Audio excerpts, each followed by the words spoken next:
Hi, ఎలా ఉన్నారు? అందరికి కార్తీక పౌర్ణమి శుభాకాంక్షలు.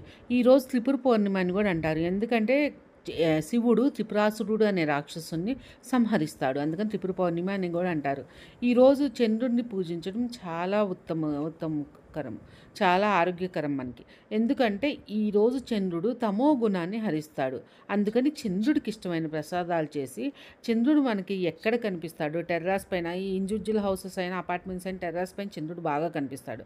అక్కడ ఆ ప్రసాదాలు ముగ్గు వేసి, ఆ ముగ్గు పైన ఇస్త్రాకు పెట్టి, అందుట్లో ఆ ప్రసాదాలు పెట్టి మనం పూజ చేసిన తర్వాత ఆ ప్రసాదాలు మనం తీసుకోవచ్చు. నేను ఇష్టమైన ఏం ప్రసాదాలు చేశానంటే, చంద్రుడికి ఈరోజు సేమియా పాయసం, గారెలు, పులిహోర చేశాను.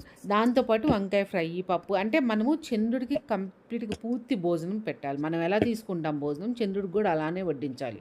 అంటే అన్నము, కూర, పప్పు, ఈ ప్రసాదాలు అన్నీ కలిపి పెరుగుతో కలిపి వడ్డించాలి. Thank you.